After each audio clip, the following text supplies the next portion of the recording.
भाई ये चल क्या रहा है, मतलब जीवन इतना खिलवाड़ क्यों करना चाह रहा है हमारे साथ। पहले 4-5 साल तक कोई वैकेंसी नहीं, वैकेंसी आई डी ट्रिपल एच बी की आई, फिर केवीएस की आ गई, और चलो आई तो आई, पेपर भी ऑलमोस्ट साथ में। जनवरी में आपको पता है केवीएस का टीयर 1 10 और 11 जनवरी को, और डी ट्रिपल एच बी का कहीं ना कहीं मिड फेब से लेके मार्च तक का, जो कि एक्सपेक्टेड भी था। जब 10 सितंबर को वैकेंसीज आई थी डी ट्रिपल एच बी की, उस टाइम यही अंदाजा था कि भाई मार्च तक एग्जाम होंगे। तो इसमें ऐसा कोई चौंकने की बात नहीं। हाँ, थोड़ा सा आपके वो चीज कॉन्शियसनेस में आ गई कि अच्छा 90 दिन बीत चुके हैं, 60 दिन ही बचे हैं, ऑलमोस्ट 60-70 दिन ही बचे हैं, अब क्या करना है, थोड़ा सा उस चीज का पैनिक हो सकता है। प्लस एज अ स्टूडेंट हमारे दिमाग में भाई 100 तरह की चीजें होती हैं कि केवीएस की तैयारी करूं, डी ट्रिपल एस बी की किसकी तैयारी करूं। तो हेलो गाइस, मेरा नाम है हिमांशु सांगवान, मैं आप सभी का बहुत बहुत स्वागत करता हूं एक नई शानदार और जानदार वीडियो में। क्लास बोलने वाला था, वैसे वीडियो है जिसमें हम D triple S B P R T action plan के बारे में बात करेंगे। I am Himanshu Sangwan, D triple S B P R T selected 2022 candidate. Start करते हैं आज की ना इस क्लास में। इस वीडियो में हम मेनली इन 4 पॉइंट्स के बारे में बात करने वाले हैं। एग्जाम पैटर्न, अभी तक देखो 90 दिन हो चुके हैं वैकेंसी आए हुए, आपको सबको क्लियर होगा, बट मैं फिर से क्लियर कर दूं ताकि इन 60 दिनों में आप फिर से उस चीज को लेके थोड़ा कॉन्शियस हो जाओ, तो आपको पता लग जाए अच्छा ये तो करना है या फिर ये बचा हुआ है। Second is detailed syllabus breakdown, exam date के बारे में मेनली बात करने वाले हैं। मेनली क्या, वो सबको आपको पता ही है, मेन हमारा कंसर्न है एक्शन प्लान का, जो अभी हमारे पास कुल मिला के जितने भी दिन बचे हैं उसमें हमें क्या करना चाहिए ताकि हम सिलेक्शन की तरफ बढ़ सकें। समझ गए? चलो जी, ये तो आपको क्लियर है। पैटर्न ब्रेकडाउन, पार्ट ए में 100 क्वेश्चन, पार्ट बी में 100 क्वेश्चन। पार्ट ए में reasoning, GK, maths, English, Hindi 20-20 question आएंगे। एक क्वेश्चन 1 मार्क्स का है। 20 marks reasoning, 20 marks GK, 20 marks maths, 20 English और 20 हिंदी। ये आपका कुछ पार्ट ए रहने वाला है 100 नंबर का। ठीक है, कोई दिक्कत? वैसे ही आपका पार्ट बी भी रहने वाला है 100 ही नंबर का। पार्ट बी मैंने इधर मेंशन नहीं किया क्योंकि बाय डिफॉल्ट वो कंफर्म है कि पार्ट भी हमारा 100 नंबर का रहने वाला है। उसमें ऐसा कोई सब्जेक्ट की या फिर टॉपिक वाइज ब्रेकडाउन नहीं है, इसलिए मैंने वो नहीं लिखा। कहने का मतलब ये 200 क्वेश्चंस हैं और 200 ही मार्क्स का हमारा पेपर रहने वाला है। पिछली बार कट ऑफ की बात करूं 160 के अराउंड कट ऑफ थी 200 में से, जिसमें नेगेटिव मार्किंग भी इंक्लूड है। ठीक है, अब पॉइंट इज केवीएस और डी ट्रिपल एस बी या फिर डी ट्रिपल एस बी बाकी टीचिंग एग्जाम से अलग क्यों है? एक तो कॉम्पिटिटिवनेस आपकी चेक करेगा, क्यों? बहुत अच्छे लेवल का पेपर आएगा, अच्छे लेवल का पेपर तो आएगा ही आएगा, प्लस कॉम्पिटिटिवनेस रखने के लिए क्या करता है, टोटल टाइम 120 मिनट दिया गया है आपको 200 क्वेश्चन सॉल्व करने के लिए। सिर्फ आपके पास 2 घंटे हैं, सिर्फ 2 घंटे, मतलब कि एक क्वेश्चन 36 सेकंड। कहने का मतलब ये 36 सेकंड में आपको क्वेश्चन पढ़ना भी है और करना भी है और आगे बढ़ना भी है। प्लस एक अच्छा सिस्टम और है जिसे हम कहते हैं लॉकिंग सिस्टम। अगर आप ये सोच रहे हो, अगर आप इस चीज को मान रहे हो कि यार मैं पहले हिंदी कवर कर दूंगी, फिर जीके कर दूंगी, लास्ट में मैथ्स करूंगी, ऐसा नहीं कर पाओगे आप। पहले रीजनिंग ही खुलेगा, रीजनिंग को जब तक सबमिट नहीं कर दोगे जब तक अगला सेक्शन नहीं खुलेगा। समझ पा रहे हो? और रीजनिंग में आपको सबमिट एक बार आपने कर दिया, आप उसको दोबारा रिविजिट नहीं कर पाओगे, तो आपको सेक्शन लॉक करते हुए बढ़ना पड़ेगा। प्लस पार्ट बी में भी सेम सिस्टम होगा, जो 100 क्वेश्चन है वो 20-20-20-20 5 डिसिप्लिन में डिवाइडेड मिलेंगे, तो हर 20 के बाद वहां पे भी लॉकिंग होगी। प्लस नेगेटिव मार्किंग है 1/4 नंबर की। ये और 4 चांद लगाया था कॉम्पिटिटिवनेस को कि भाई आप बताओ क्या है, अच्छे लेवल का पेपर दे दिया, 200 क्वेश्चन दे दिए, 200 मार्क्स का ही तो चलो ठीक है, 120 minute plus point. Plus point मतलब कि एक अच्छा लेवल का पेपर, एक क्वेश्चन की 36 सेकंड और नेगेटिव मार्किंग भी दे दी, है ना?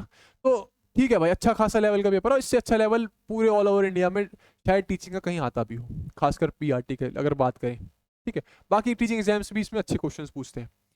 अब हम बात करते हैं मेनली सिलेबस की। पार्ट ए का सिलेबस है, किसका सिलेबस है? पार्ट ए का सिलेबस। अब ना एक चीज आप ध्यान रखना, डिपेंडिंग अपॉन आपकी तैयारी फिलहाल इस पॉइंट ऑफ टाइम पे कितनी है, आप इन चैप्टर में से एटलीस्ट मैच कर लेना। हाँ भाई मैंने इतने टॉपिक्स कर लिए हैं, ठीक है। मैं इधर ना हर टॉपिक को पढ़ के नहीं दिखाने वाला, क्योंकि ये लिखे हुए हैं, इधर पढ़ के दिखाने से जस्ट अ टाइम वेस्ट। एक बार आप देख लो, जो इंपॉर्टेंट मुझे लगेंगे वो मैं आपको बता दूंगा। देखो अल्फाबेट सीरीज, ब्लड रिलेशन आपने सारे कर लिए होंगे। कहीं ना हम 2-3 क्वेश्चन में मार खाते हैं, खासकर एक तो ये होते हैं असर्शन और रीजन वाले, है ना, काफी बार हमारे गलत होते हैं। स्टेटमेंट अजम्पशन वाले, कॉज एंड इफेक्ट वाले।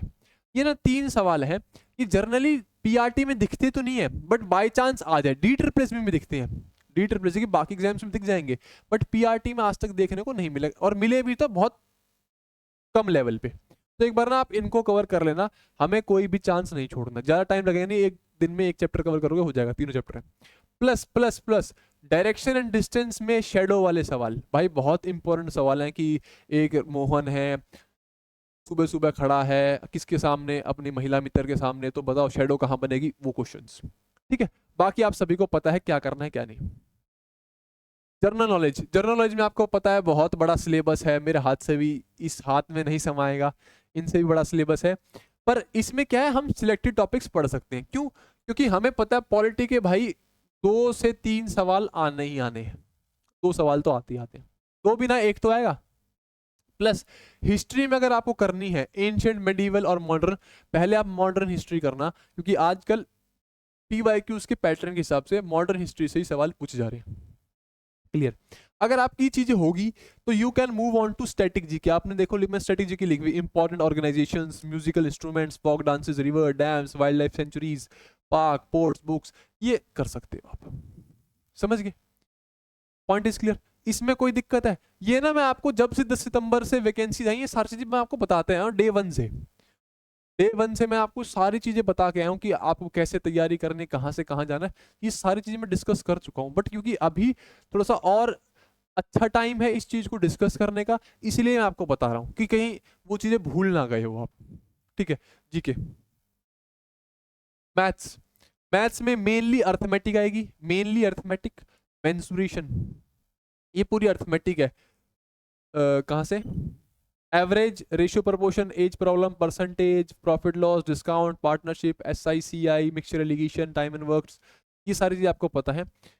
काफी बच्चों को दिक्कत मेंसुरेशन में आती है, और ये ज्योमेट्री मैंने ब्रैकेट में लिखा हुआ है क्योंकि ज्योमेट्री नहीं आती, ज्योमेट्री का सवाल नहीं आएगा। ठीक है? और ना ट्रिग्नोमेट्री का, अगर सोच रहे हो तो। बाकी नंबर सिस्टम, HCF, LCM, ये अच्छे खासे सवाल आते हैं और अच्छे लेवल के सवाल आते हैं भाई, ऊंचे ऊंचे लेवल के सवाल नहीं आएंगे, अच्छे खासे लेवल के सवाल आते हैं। वो आपको बेस्ड ऑन पीवाईक्यूज देखने को पता लग जाएगा कि हाँ भाई अच्छा इस लेवल के सवाल आ रहे हैं। तो इन टॉपिक्स में से अगर आप देख लो आपको कौन कौन से टॉपिक्स नहीं आते, जो नहीं आता वो कर लेना। यहाँ मैंने एलजेब्रा इसलिए लिखा है क्योंकि कई बार सिंप्लीफिकेशन का सवाल ऐसा कुछ दे देंगे जिसमें आपको एलजेब्रा की आइडेंटिटीज की रिक्वायरमेंट पड़ेगी। समझ गए? Point is clear?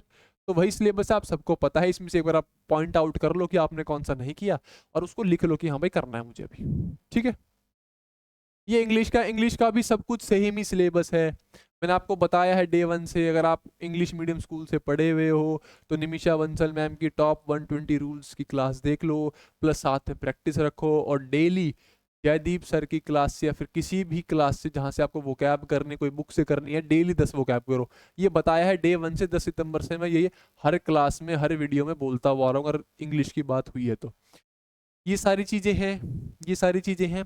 इसमें ना 2-3 चीज़ें ध्यान देने की हैं। आजकल क्या है, ये टोन, टाइटल और थीम ऑफ पैसेज बहुत पूछा जा रहा है। जो आता है ना 5 नंबर का पैसेज, उसमें पूछ लेगा भाई इस पैसेज का टोन क्या है, थीम क्या है, टाइटल क्या है, ये बहुत पूछा जा रहा है। Point is clear? एक तो ये, प्लस एक कंडीशनल सेंटेंसेस, ये बहुत अच्छी चीज है। ठीक है? एक तो ये भी जरूरी है, बाकी जरूरी सारी चीजें कहीं ना कहीं। प्लस इसमें आप ना ये वॉइस और नरेशन तो करके रख लो, अभी अगर नहीं किया है तो करके रख लो, voice and narration. Depending upon shift to shift कहीं 2 सवाल कहीं 1 सवाल देखने को जरूर मिलता है, और इनसे पक्का, क्योंकि ये फिक्स्ड रूल है भाई, इनका कुछ ऐसा चेंज तो होगा नहीं इनमें, तो ये फिक्स्ड है। एक बार रूल्स याद हो गए कैसे कन्वर्जन करनी है, नंबर पक्के। ठीक है?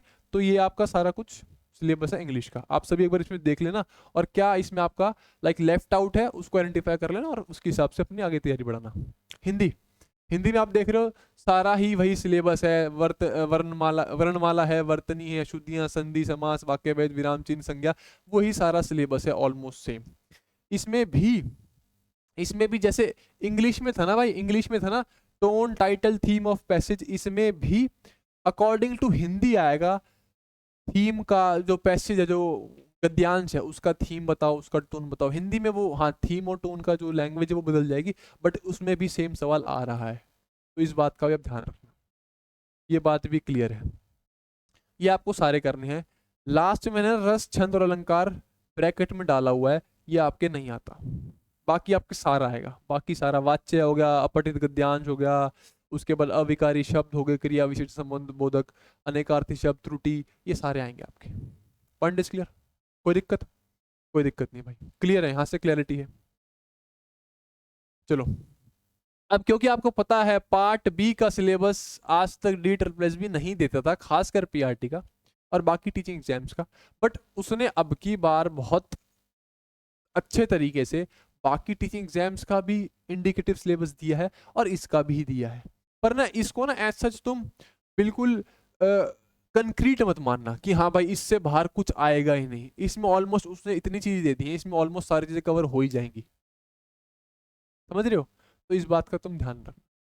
ये कुछ मिला के उसने डी ट्रिपल एस बी ने 19 पॉइंट दिए हैं हमारे पार्ट बी के सिलेबस में, ठीक है। मैंने ना यहाँ पे उनके साइड में ना एनआईएस के ब्लॉक वाइज लिख दिया है कि इन इन ब्लॉक से आपके ये कंसेप्ट्स क्लियर हो जाएंगे। जैसे फर्स्ट है childhood and development of children, 506 में बहुत अच्छे तरीके से दे रखा है। प्लस भाई इग्नू में भी बहुत अच्छे तरीके से दे रखा है। इग्नू के काफी सारे कोर्सेज हैं जिसमें अच्छे तरीके से दे रखा है, एनआईएस में भी दे रखा है।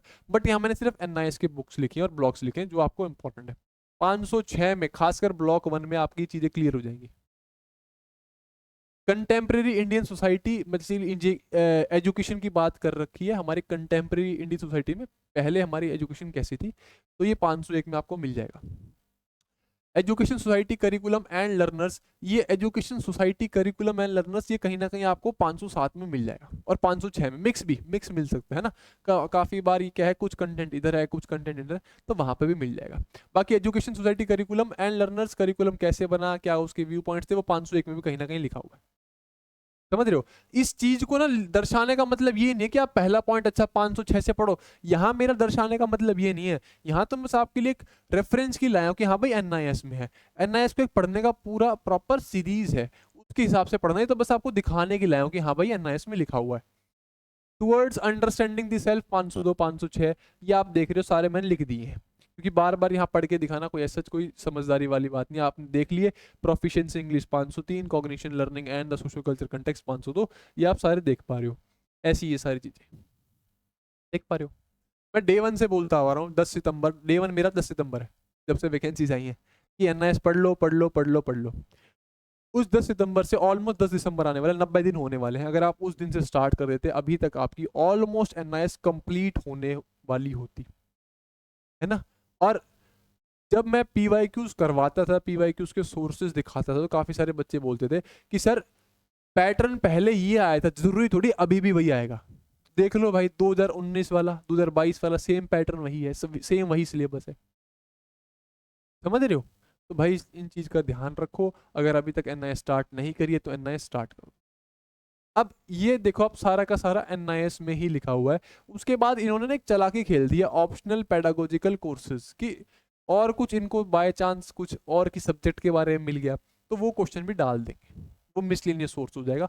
बाकी science education 510, mathematics 504, diversity gender and inclusive education 507, ये सारी चीज इसमें दी हुई 507 में और 506 में भी, ये 506 में भी आ जाएगा। ठीक है, 506 में भी लिख लो इसको, 506 में भी आ जाएगा। अब ना पॉइंट बाय पॉइंट मत पढ़ने लग जाना, इसका एक सीरीज है प्रॉपर कि आप कैसे आपको एनालाइज पढ़नी है। पहले 502, 6 और 7 ये 3 मेन पढ़ ली है। उसके बाद आपको जाने सब्जेक्ट्स पे, 503 इंग्लिश की, 504 मैथ्स की, 505 ईवीएस की। उसके बाद 509 सोशल साइंस की और 510 साइंस की, ये पढ़ लेनी है। अब मेनली आपके पास दो ही किताब बच जाएंगी। एक 501 जो कंटेम्प्रेरी इंडियन एजुकेशन सोसाइटी है कि एजुकेशन कैसे कैसे बढ़ती हुई हमारे देश दुनिया में आई है, और 508 जो कि है अपनी वर्क एजुकेशन की। अगर इसमें वर्क एजुकेशन नहीं लिखा हुआ है तो इसका मतलब ये नहीं है कि नहीं आएगा। ये लिख दिया ऑप्शनल पेडागोजिकल कोर्सेज, इसमें कुछ भी पूछ सकता है। Point is clear? तो 502, 506, 507, उसके बाद सब्जेक्ट्स वाली, उसके बाद 501 और फिर 508। क्लियर है? क्लियर है बात? अगली चीज, अगर आपको ये सारी चीजें पढ़नी है, मैंने ऑलरेडी पढ़वा दी है, ठीक है। अगर आपको खुद से एनआईएस नहीं पढ़नी है तो मैंने ऑलरेडी करवा दी है। इसमें टोटल 170 प्लस क्लासेस हैं, जिसमें सिर्फ और सिर्फ एनआईएस की कुल मिला के 114 क्लासेस है एनआईएस की, प्लस मिसलिनियस जो टॉपिक्स एनआईएस में ढंग से नहीं थे हुए। ये 170 प्लस क्लासेस मिला के हैं 2022 की पीवाईक्यूज क्लासेस को मिला के, प्लस इग्नू है कंप्लीट, सॉरी इग्नू की इंपॉर्टेंट बुक्स हैं कंप्लीट, एनआईएस है, 11 12 की साइकोलॉजी, कुछ एस्पेक्ट्स हमने कवर किए हैं जो इंपॉर्टेंट हैं। मिसलिनियस बुक्स खासकर जो कि इसमें आई है 2022 के पीवाईक्यूज में, वो पीवाईक्यूज के थ्रू ही कंप्लीट करवाई गई हैं, स्ट्रक्चर्ड क्लासेस हैं। और 2019 के पीवाईक्यूज तो आपको पता है यूट्यूब पे करवा ही रहा हूँ, उसमें मेरे ख्याल से 4 या 5 शिफ्ट बची हैं, वो मैं अभी कवर करवा दूंगा आपको यूट्यूब पे ही। और 22 के करने हैं तो आप एप्लीकेशन डाउनलोड कर सकते हो, लिंक डिस्क्रिप्शन में, वहां जाके आप इसमें एनरोल कर सकते हो, ठीक है। डिस्काउंट लाइव है, आप जाके ज्वाइन कर सकते हो, कोई दिक्कत नहीं आएगी। पॉइंट इज क्लियर, कोई दिक्कत? अच्छा, कोई कह रहा है कि सर हमें ना थ्योरी नहीं पढ़नी, हमें थ्योरी नहीं पढ़नी, अभी इतना टाइम हमारे पास बचा है कि ना हमें सिर्फ पीवाईक्यूज दे दो। तो एक पीवाईक्यू स्पेशल भी है जिसके अंदर सिर्फ और सिर्फ मैथ्स, रीजनिंग और पेडागोजी के 2022 के पीवाईक्यूज का सॉल्यूशन है with proper detailed solution and sources. तो आप ये भी ज्वाइन कर सकते हो, इसमें 100 प्लस क्लासेस हैं। 2022 के जितने भी किसके पीआरटी की शिफ्ट थी, 25 शिफ्ट थी, 26 शिफ्ट थी, उसके सारे मैथ के सॉल्यूशन, सारे रीजनिंग के और पेडागोजी के सॉल्यूशन। Point is clear. और 19 वाले ये सिर्फ मिलेंगे पेडागोजी के, सिर्फ पेडागोजी के, वो मैं आपको यूट्यूब पर करवा ही रहा हूँ। Point is clear. तो आप ये भी ज्वाइन कर सकते हो, इसमें भी डिस्काउंट लाइव है, आप वहां जाके ज्वाइन कर सकते हो। एक्सपेक्टेड एग्जाम डेट, अब दिक्कत इज कि भाई हम चल रहे थे मजे में कि सितंबर, और आपने ध्यान देना कि यार अभी तो सितंबर आया था, अभी कुछ दिन 3 4 दिन पहले की बात है सितंबर की, और अब दिसंबर भी आ गया। ऑलमोस्ट हमें 3 महीने होने वाले वैकेंसी आए हुए, मतलब 90 दिन हो जाएंगे। और आप उन वीडियोस में जाके देख लेना, उधर मैंने बता दिया था यार, मैंने क्या, सबने ये बताया था कि मार्च में एग्जाम हो जाए, तो मैंने तो इसमें क्या बताया था, सबको पता था। तो मिड फेब से मार्च की एग्जाम, जो कि आप सभी के टेलीग्राम संदीप सर ने बता रखा है कि मिड भाई फेब से मार्च में एग्जाम हो जाएंगे। वो शेड्यूल है, शेड्यूल मतलब उसमें काफी सारे एग्जाम शेड्यूल होंगे, ऐसा नहीं है कि आपका मिड मार्च 15 फरवरी से भी स्टार्ट हो सकता है, होने को हो सकता है, बट उसमें और एग्जाम्स भी शेड्यूल्ड होंगे। तो स्टार्ट हो जाएगा वो शेड्यूल 15 फेब से और वो चलेगा मार्च तक। तो डिपेंडिंग अपॉन आपका नंबर कब आता है, क्योंकि अब मेनली ना डी ट्रिपल एच में सिर्फ 4 सेंटर्स बचे हैं, बाकी सारे हटा दिए क्योंकि धंधाली चल रही थी, बहुत छोटे लेवल पे चल रही थी पर चल रही थी। तो वो 4 ही सेंटर बचे हैं जो मेनली टीसीएस होल्ड करता है, बाकी सेंटर्स खत्म कर दिए। तो डिपेंडिंग अपॉन भीड़ कितनी होती है उस हिसाब से आपकी शिफ्ट्स भी हो सकती हैं ज़्यादा, समझ के। ये चीज़ एक्सपेक्टेड एग्जाम डेट मार्च मान के चलो, फेब आप मान लो 15 फेब आप मान लो भाई एग्जाम है। और ये सेम केस ना पिछले जो मेरे वाला टाइम था वही बनने वाला है, उसमें 6 या 7 फरवरी को हमारे पास डेट्स आई थी कि अगला जो आपके एग्जाम्स हैं वो अगले महीने से हैं। 6 फरवरी को डेट्स आई और 7 मार्च से हमारे एग्जाम्स थे, ठीक है। तो अब की बार भी वही सेम सीन मुझे लग रहा है ऐसा बनने वाला है। डेट की एग्जाम क्लियर होगी। अब मिड प्रेप रियलिटी चेक कि भाई 90 दिन हो चुके हैं, आप मुझे जरा अपना बायोडाटा बताओ कि आपने इन 90 दिनों में क्या कर लिया है, इन 90 दिनों में आपने क्या कर लिया है। 10 सितंबर को एग्जाम डेट आई, वो आई थी क्या बोलते हैं, वैकेंसीज आई थी, और अब ऑलमोस्ट 10 दिसंबर होने वाली है। इन 90 दिनों में आपने क्या किया है, एक तो आप खुद से पूछो भाई इन 90 दिनों में आपने क्या किया है, आपकी रियलिटी चेक क्या है, आपने खुद में कितना इंप्रूवमेंट देखा मॉक स्कोर में, समझ पा रहे हो। जिस दिन वैकेंसी आई थी उसी दिन अगले दिन गाइडेंस की वीडियो आ गई थी, इसमें मैंने बोला था कि भैया मॉक स्टार्ट कर दो, अगर आप तैयारी आज से भी स्टार्ट कर रहे हो मॉक देना स्टार्ट करो। और डिपेंडिंग अपॉन आपकी लेवल कहाँ तैयारी का चल रहा था, मैंने आपको बताया था किसी के हफ्ते में 2 मॉक, किसी का हफ्ते में 1 मॉक, किसी को मैंने 2 हफ्ते वेट करने को बोला था, और किसी में 1 हफ्ते में 3 मॉक भी बताए थे। तो मिड प्रेप रियलिटी चेक, आपने कितने मॉक दे दिए, पहला तो ये चेक करो, आपने टोटल नंबर ऑफ मॉक्स कितने अटेम्प्ट कर दिए, तो दिख नहीं रहा। पहला क्या चेक करना है कि आपने जो मॉक्स हैं वो कितने अटेम्प्ट कर दिए हैं। अगर अभी तक एक भी मॉक अटेम्प्ट नहीं किया भाई बहुत घाटे में हो, बहुत ज्यादा घाटे में हो। और अगर आप कह रहे हो कि हाँ सर टोटल 36 मॉक्स हैं 2019 और 22 को मिला के, तो हमने उसमें से 15 कर दिए, तो ठीक है। मतलब ये मान लो अगर इन 90 दिनों में आपने 15 के आसपास, मतलब 15 प्लस मॉक्स अटेम्प्ट कर दिए हैं, तो अभी आप ठीक सही दिशा में चल रहे हो, कोई दिक्कत नहीं है, सही दिशा में चल रहे हो। 15 मॉक किए, मतलब हर हफ्ते ऑलमोस्ट एक मॉक किया है, 2 भी कहीं कहीं किए होंगे, कोई दिक्कत नहीं है, या फिर पहले भी 1-2 कर लिए होंगे, ऐसा तो है नहीं। तो अगर इतना चल रहा है तो ठीक है, आप अब कवर कर सकते हो उन चीज़ों। प्लस इन 15 मॉक्स में, इन 10 मॉक्स में जितने भी आपने दिए, डिपेंडिंग अपॉन आपने कितना टाइम दिया है, उसमें आपका एवरेज स्कोर कितना बन रहा है। अगर आपका एवरेज स्कोर अभी भी 102, 105, 107, 108, 110 बन रहा है, इसका मतलब सिलेबस अभी भी कंप्लीट नहीं है। तो इन 90 दिनों में बेशक आपने आपके हिसाब से पढ़ाई करी हो, बट एग्जाम लेवल के हिसाब से आपकी तैयारी बिल्कुल नहीं हुई है। अगर इस 90 दिनों बाद भी आपका स्कोर 105, 110 बन रहा है तो समझ पा रहे हो। तो ये रियलिटी चेक आपको खुद को देना है कि 90 दिनों में भाई या फिर बहन तूने किया क्या है, तूने कितनी एनआईएस कर ली है। ठीक है, अब रियलिटी चेक मैं आपको देता हूँ। एक्सपेक्टेड सिलेबस कवरेज, इन 90 दिनों में क्या क्या हो जाना चाहिए था। इन 90 दिनों में आपकी एनआईएस कंप्लीट हो जानी चाहिए थी, या फिर ऑलमोस्ट कंप्लीट हो जानी चाहिए थी। 90% मतलब 9 किताबें आपकी खत्म हो जानी चाहिए थी इस पॉइंट ऑफ टाइम तक। अब खुद से पूछो, क्या आपकी एनआईएस कंप्लीट है? वो आप बताओगे कंप्लीट है कि नहीं। सेकंड, हिंदी भी कंप्लीट हो जानी चाहिए थी। डे 1 से बोलता हुआ आ रहा हूं कि हिंदी कंप्लीट करके रख लो, ज्यादा बड़ा सब्जेक्ट नहीं है, हिंदी कंप्लीट करके रख लो। हिंदी कंप्लीट हो जानी चाहिए थी विद पर्यायवाची वर्णमाला, जो भी चीज है ना, ये पर्यायवाची हो गए, आपके विलोम शब्द हो गए, तत्सम तत्व हो गए, कि वोकेबलरी भी कंप्लीट करके रख लो। चलो वो कंप्लीट नहीं है, हिंदी का सिलेबस कंप्लीट है, मैं मानता हूँ कंप्लीट है, ठीक लेवल पे जा रहे हो। अगर वो कंप्लीट नहीं है ना अभी, तो वोकेबलरी हिंदी की जो शब्दकोश है, आप मान लो उनको, तत्सम तत्व हो गए, युग्म शब्द हो गए, पर्यायवाची हो गए, अगर वो कंप्लीट नहीं, ठीक है चलो कोई दिक्कत नहीं है, वो चल जाएगा। बट हिंदी का सिलेबस शुड बी कवर्ड, अगर है तो बहुत बढ़िया बात है। इंग्लिश में अभी तक, अगर आप इंग्लिश मीडियम स्कूल से थे और निमिषा बंसल मैम की 120 वाले रूल का आपने मेरे टिप को फॉलो किया है, तो वो अभी तक कंप्लीट हो जानी चाहिए थी। और आपने बात ध्यान से सुनी हो कि डेली आपको 10 वोकैब करनी है, यही बोला था कि ज्यादा मत करो, डेली की 10-15 कर लोगे बहुत हो जाएगा, 10 भी मान के चल ली, अभी तक आपके पास 900 वोकैब्स हो चुकी होंगी। 900 वोकैब्स बहुत अच्छा लेवल होता है पेपर के लिए।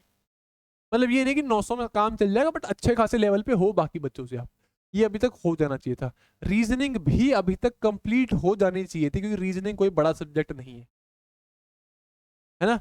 वही गिने चुने 4-5 टॉपिक जिसमें आपको दिक्कत आती है, वरना सबके लिए रीजनिंग सेम है, सबको कुछ ना कुछ हिस्सा ऑलरेडी आता होगा, कुछ ना कुछ करना होगा, वो अभी तक आपकी कंप्लीट हो जानी चाहिए थी। हाँ, एक मैथ्स बचता है, जिसमें मैथ्स में शायद आपने बिल्कुल स्टार्टिंग से स्टार्ट किया हो तो कुछ दिक्कतें आ रही हो, वो चीजें मैं मानता हूँ कि हाँ कुछ आ रही होगी दिक्कत फिलहाल दिस पॉइंट ऑफ टाइम। और जो जिसने इंग्लिश का किसी कोर्स लिया था, तो भाई वो भी शायद अभी तक चल रहा हो, किसी ने कोर्स लिया था। रीजनिंग जिसने खुद से करी थी, भाई जो जो मैं टॉपिक्स नहीं आए वो मैं यूट्यूब से देख लूंगी, अगर वैसे करी थी तो अभी तक कंप्लीट हो चुकी है, कोई दिक्कत नहीं आएगी। बची जीके, जीके तो आप सभी को हाल पता ही है, जीके में आपने शायद अगर तैयारी स्टार्ट करी तो पॉलिटी शुड भी कंप्लीट हो जानी चाहिए थी, अगर नहीं हुई तो अब तो ठीक है, 60 दिन है तो इसमें हम ट्राई करेंगे कंप्लीट करने का। बट मेन है इन चीज़ों पे फोकस करो, चीज़ों पे क्या अभी तक इनमें से खुद देखो आप कि क्या चीज़ें कंप्लीट हैं और क्या नहीं। ठीक है, अब एक इंपॉर्टेंट पॉइंट का आप ध्यान देना, अब जो भी आपको नोट्स बनाने हैं या फिर नोट्स रिवाइज करने हैं, सुनना, जो भी आपको नोट्स बनाने हैं या फिर जो भी रिवाइज करने हैं, उनमें सिलेक्टेड कंटेंट ही लिखना। सिलेक्टेड कंटेंट का मतलब ये नहीं कि नोट्स में चलो लिख लो आप सारे, बट जब आप मार्क करोगे कि हाँ भाई इसमें क्या इंपॉर्टेंट है क्या नहीं, देखो नोट्स तो पहली बात है वही लिखोगे जो इंपॉर्टेंट है, उसमें रिवीजन में आपको कुछ और चीजें इंपॉर्टेंट पता लगेगी। कहने का मतलब ये नोट्स में ना आप खासकर उन्हीं चीजों को मार्क करना जिन चीजों को आपको लगेगा कि मैं एग्जाम में भूल जाऊंगी। क्योंकि एग्जाम टाइम में अगर मैंने मान लिया भाई 15 फरवरी से एग्जाम चालू हो गए, ये 10 फरवरी तक का मैंने प्लान बता दिया, आपके पास कुल मिला के 10 दिन 15 दिन बचेंगे रिवीजन के लिए, और हर सब्जेक्ट की रिवीजन करना उस पॉइंट ऑफ टाइम में फिजिबल नहीं होगा, वही पूरी रिवीजन करना है। इसलिए मैं कह रहा हूँ जो भी अभी नोट्स बनाओ, और जो बना चुके हो उसमें ना कोई ऐसा हाईलाइटर ले लो, कोई ऐसा पेन ले लो कि जो आपको पता लगे कि हाँ भाई ये ऐसी इंपॉर्टेंट चीज है जो मैं बार बार भूल रही हूँ। जैसे मैथ में कोई फॉर्मूला हो सकता है, एनआईएस में किसी कमीशन का नाम हो सकता है जो आप भूल रहे हो, या फिर किसी कमीशन का ईयर हो सकता है, हिंदी में भाई समास हो सकते हैं, समझ पा रहे हो। तो उन चीजों को मार्क कर लो, अभी से स्टार्ट कर दो वो मार्क करना, बाद में रिवीजन में बहुत हेल्प होगी। भाई टोटल 36 PYQs हैं।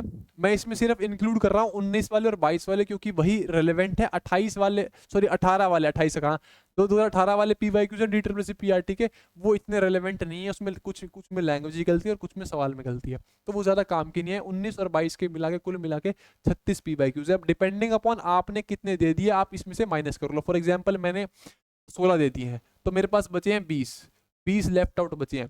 हमारे पास 10 फरवरी तक कुल मिला के अभी 60 दिन बचे हैं। 10 फरवरी तक 60 दिन बचे हैं। डिपेंडिंग अपॉन पेपर 15 फरवरी से स्टार्ट होते हैं या फिर मार्च से, तो हमारे पास ले दे के 60 दिन बचे हैं, ले दे के। ठीक है, इसमें भी मान लो अगर जैन एंड में एग्जाम डेट आ गई है तो 10 दिन इसमें और कम कर लो।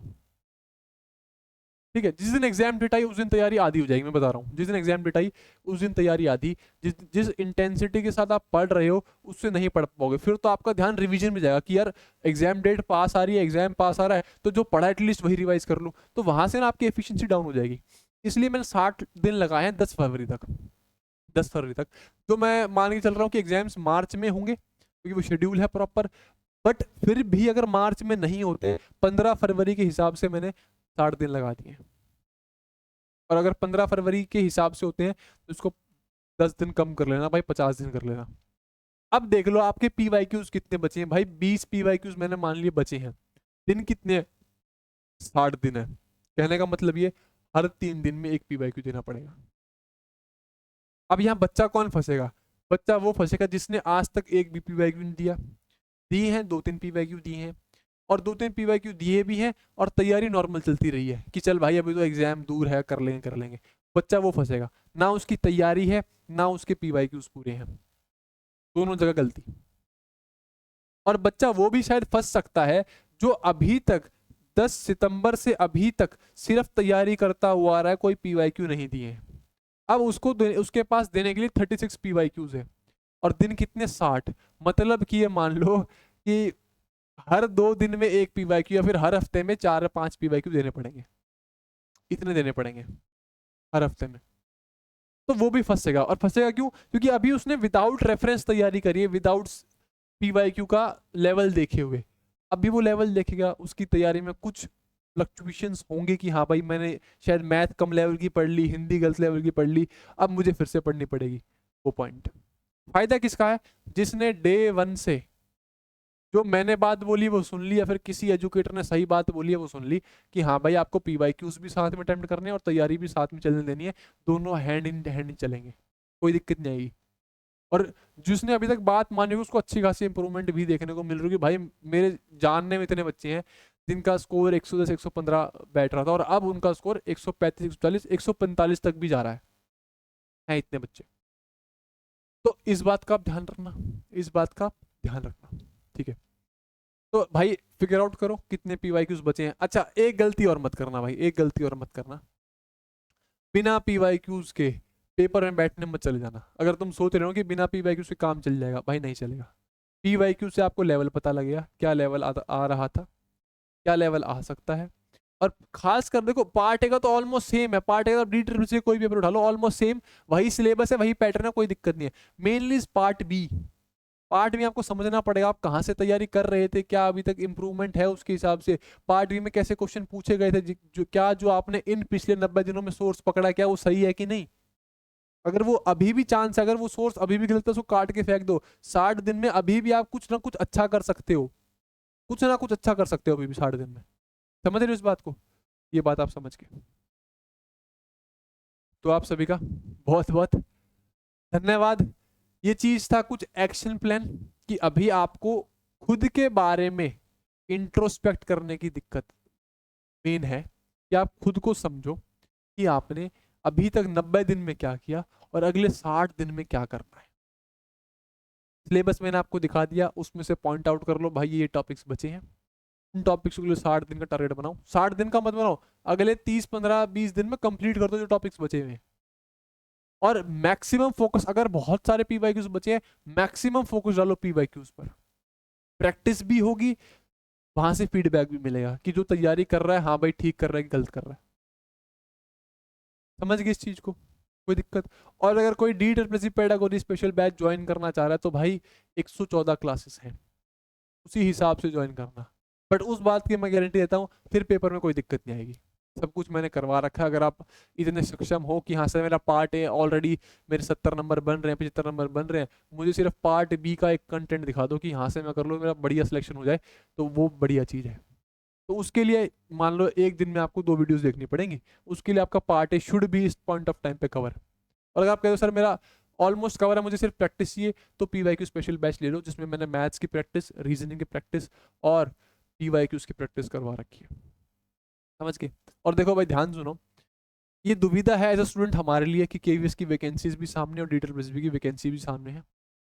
बेस्ट इज जो हम कर सकते हैं, देखो इस पॉइंट ऑफ टाइम पर अगर मैं होता, मैं एक दिल्ली रेजिडेंट हूँ, मैं इतना सक्षम हूँ, मुझे पता है कि मैं डीटरप्रेसबी एग्जाम क्रैक कर लूंगा। और डीटरप्रेसबी और केवीएस के एग्जाम में कोई जमीन आसमान का अंतर नहीं है। डीटरप्रेसबी अगर आपकी तैयारी बढ़िया है, केवीएस इज बहुत like piece of a cake. तो मुझे पता है मुझे केवीएस के पेपर में कोई दिक्कत नहीं आने वाली। मैं केवीएस की साइड 1% देखता भी नहीं, क्योंकि मुझे पता है अगर मेरा बाई चांस नहीं भी हुआ केवीएस में, डीटरप्रेसबी इज फॉर मी। बट हाँ उसी के लिए है जिसको पता है, हाँ भाई जिसने पीवाईक्यूज अच्छे खासे दे लिए हैं, जिसने पीवाईक्यूज में स्कोर 150 160 आ रहा है, वो ये कह सकता है। बट कोई ऐसा बोलता हुआ बंदा अच्छा लगेगा नहीं जिसके अभी 105 नंबर आ रहे हैं और वो बोल रहा है कि मेरा तो फोकस ही, मेरा ड्रीम ही डीटरप्रेसबी का है। भाई जब तक आप सक्षम नहीं हो, जब तक आपको कोई ड्रीम नहीं है ना। काफी सारे बच्चे ये बोलते हैं कि सर हमारा तो ना ड्रीम ही केवीएस है। भाई जब तक आपके पास नौकरी नहीं है, आपका कोई ड्रीम नहीं है। ड्रीम की बात होती है एक लेवल पे पहुंचने के बाद। समझ पा रहे हो? तो यहाँ पे हमारा dream D triple S B या फिर केवीएस नहीं है, हमारा ड्रीम है टू गेट अ जॉब। तो पहला पॉइंट वो है, जॉब मिलने के बाद। जॉब मिल गई उसके बाद देखो क्या ड्रीम है क्या नहीं, क्या आपका पैशन है। समझ पा रहे हो? और भाई यही समय है, यही 60 दिन है। ये 60 दिन, पता है क्या 60 दिन आप समझ नहीं पा रहे, इस चीज की आपको इंपॉर्टेंस समझाऊं, समझाऊं इन 60 दिन की इंपॉर्टेंस क्या है। 2022 में जिन बच्चों का सिलेक्शन नहीं हुआ, चाहे वो केवीएस मान लो चाहे वो डी ट्रिपल भी मान लो, 2022 में जिन बच्चों का सिलेक्शन नहीं हुआ, उस दिन से लेके आज तक ऑलमोस्ट 3 साढ़े 3 साल बीत चुके हैं। 3 साढ़े 3 साल का मतलब ये मान लो मोटा मोटी 1000 1200 1300 दिन जा चुके हैं, जिसमें आपने रोज या तो घर वालों से कुछ ना कुछ सुना है कि बेटा तू कुछ कर ले कर ले कर ले, या फिर उसमें रोज आप खुद ही में एंग्शियस हुए हो, एंग्जाइटी हुई है, मूड डिप्रेस हुआ है कि यार मेरा क्या होगा अगर वैकेंसीज नहीं आई, तो मैं क्या करूंगी क्या करूंगा जीवन में। उन 1200 1300 दिन में आपने इंतजार किया है इस चीज का। समझ पा रहे हो? ये उन 60 दिन की महत्वता समझो आप। ये 1200 1300 दिन वो सबकी बात सुनने के लिए, डिप्रेशन का मूड, मूड उदास है, आप आस कर रहे हो वैकेंसी आ जाए, वैकेंसीज आ जाए, वैकेंसीज आ भी गई और अभी भी आप इस चीज की इंपॉर्टेंस नहीं समझ रहे हो, तो ये आपकी गलती है भाई। समझ रहे हो? तो भाई एक फिक्स सोर्स पकड़ो, सारी की सारी चीजें, खासकर डी ट्रिपल एस बी के लिए तो मैंने A to Z चीजें बता रखी हैं कि भाई इससे अलग कुछ नहीं है, ये तैयारी कर लो बस, इससे ऊपर कुछ नहीं है भाई। मैंने खुद तैयारी करी है, मुझे पता है कैसे होती है तैयारी। समझ रहे हो इस बात को? तो चीजों को अगर हल्के में लेते रहोगे तो 60 दिन भी चले जाएंगे ये। और मैं तो अभी भी कह रहा हूँ, इतना हिम्मत है, इतना कैलिबर है, इतनी स्किलफुलनेस अभी भी इस पॉइंट ऑफ टाइम पे अगर आप बोलते हो कि सर आप 60 दिन पेपर क्रैक करके दिखा दो, मैं अभी भी क्रैक कर दूंगा भाई 60 दिन में, अगर चैलेंज है तो। पर मैं उस पॉइंट में नहीं घुसना चाह रहा, क्योंकि पॉइंट इज यहाँ पे मेरा कोई चेक नहीं है, यहाँ पे पॉइंट का चेक आपका है कि आप कितने स्किलफुलनेस हो। मैंने तो एक बार प्रूफ कर दिया, दूसरी बार भी कर दिया था, एक बार केवीएस एग्जाम क्रैक करके, चौथी बार भी कर दूंगा, पांचवी बार भी कर दूंगा। बट यहाँ पे मेरा चैलेंज नहीं है, चैलेंज आप लोगों की 60 दिन में आपको कैसे अपनी तैयारी को ट्रांसफॉर्म करना है, मॉडिफाई करना है कि आप इस तैयारी को और अच्छा कर पाओ। समझ पा रहे हो? मैं एक दिन ट्राई करूंगा आप सभी के साथ लाइव जुड़ने का। तो एक दिन जो अभी तक इस वीडियो में जुड़ा हुआ है, एक तो आप मेरे को बता दो कि लाइव आप इस दिन रख लीजिए ताकि आप सारे मुझसे जुड़ जाओ, और मैं उस दिन आपको सबको गाइडेंस दे दूंगा। क्योंकि चक्कर इज काफ़ी सारे बच्चों के मेरे पास टेलीग्राम पे पेंडिंग मैसेजेस पड़े हैं, व्हाट्सएप पे भी पड़े हैं, मैं वहाँ पे थोड़ा सा ध्यान कम दे पा रहा हूँ ड्यू टू क्लासेस और वीडियोज़। ठीक है, बाकी आप बिल्कुल टेंशन मत लो, खासकर पेडागोजी की और मैथ्स रीजनिंग अगर आपकी बहुत मतलब प्यारी वाली है, तब तो आपको कोई दिक्कत होने वाली है ही नहीं।